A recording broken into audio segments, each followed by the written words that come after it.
Hello, I'm the Media Wiz, because one art form wasn't enough.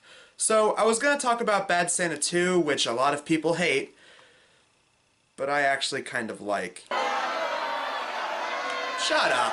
So I decided that I'm going to review another sequel to a cult Christmas classic, Gremlins 2, The New Batch. Since I really enjoy this movie, I'm going to be doing a more short review instead of my typical snarky caustic critic style. Kind of like what I did with my Amazing Spider-Man 2 review. By the way, I rewatched Amazing Spider-Man 2 on TV. Yeah, I didn't really like it as much as I thought I did in my review. Let's just talk about Gremlins 2. Gremlins, to this very day, is hailed as an amazing dark comedy with lovable characters and amazing special effects. Thanks to the brilliant minds of Joe Dante as the director and Steven Spielberg as the producer, Gremlins remains a beloved classic. And if you somehow don't remember, yeah, it was a Christmas movie. And so was Die Hard. But then again, I think most people know that by now. So years after the first one was a critical and financial success, there were plans to make a sequel. Most of the early scripts came in and they were just rehashes of the first one, until eventually Joe Dante landed on the idea of having Gremlins in New York. The plot involves Billy and Kate now working for a media mogul named Daniel Clamp. Can you guess who he's a parody of? Can you guess? Gizmo gets in the hands of Clamp's genetics lab because, of course, he has that, and, well, the rules are played out. Gizmo gets water on him, he multiplies, the new Mogways end up eating after midnight, and boom, they become Gremlins. Chaos ensues.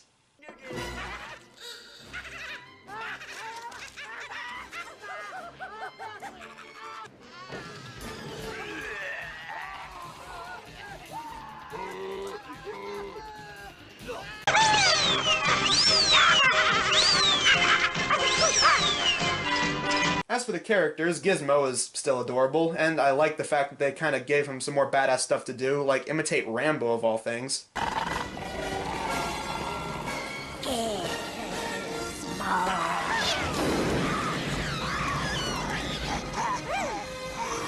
Billy and Kate are now officially together, but the downside is they don't really have a lot of time for each other, and Kate even suspects Billy of cheating on her with this one secretary for the company. About Billy.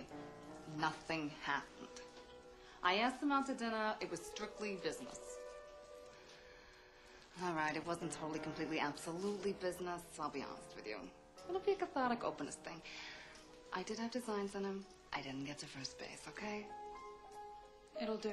We also get the Futtermans, who are touring through New York, and they're pretty much just there for comedic relief like in the first movie, but it's great to see Dick Miller and Jackie Joseph back again. As for the new characters, my personal favorite has to be Clamp. While he was originally written to be a villain, John Glover played him with such a charming personality he was rewritten to be more of a misguided businessman who's just so obsessed with modern tech. But the characters who rock from beginning to end in this movie are the Gremlins. Not only do the puppets still look good, they're given a bunch of different individual personalities this time around. Bat Gremlin, Spider Gremlin, Electric Gremlin, and my personal favorite being the Brain Gremlin. A little bit about what's going on in this room, because I think there are some fascinating ramifications here for the future. When you introduce genetic material of research quality to a life form such as ours, which is possessed of a sort of, I hesitate to use the word, atavism, but let us say a highly aggressive nature. I mean, my god, there's even a full-blown Gremlins musical number in this movie. Start spreading the news. I'm leaving today. I wanna be a part of it. New York, New York, yes, sir. This brings me to one of my favorite things about this movie, the self-aware comedy, which some consider also its biggest downfall.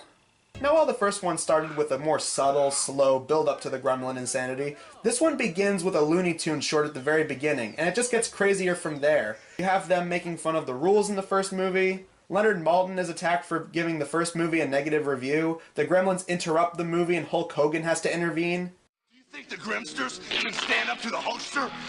Well, if I were you, I'd run the rest of Gremlins too, right now! Sorry, folks. It won't happen again. And they even make fun of Kate's tragic yet out-of-nowhere past sequence from the first one. Washington didn't give up. Lincoln didn't give up. Please. What's wrong? Oh, don't mention Lincoln. Something terrible happened to me one year on Lincoln's birthday. Some critics have said that the movie's tone was a little too different from the first movie, which was also a criticism about Bad Santa, but that one makes a little bit more sense to me. And some critics say that it was also too insane for the movie's own good, which was a criticism I had about another movie sequel, but we're not going to talk about that right now. Yes, it's not as good as the first one, but in a way, it kind of doesn't need to be. I feel like this movie works as its own thing. It's not trying too hard to be a carbon copy of the first Gremlins, which a lot of the original scripts were. The movie had a lot of good acting, good effects, crazy gremlin antics, and a lot of really funny meta humor that kept me liking it. So while it's not a classic like the first Gremlins, it has definitely gained its audience over the years. But let me tell you, Gremlins 2 is nowhere near as bad as the next movie we're looking at. I don't even want to say its name. Okay, screw it. It's Home Alone 4.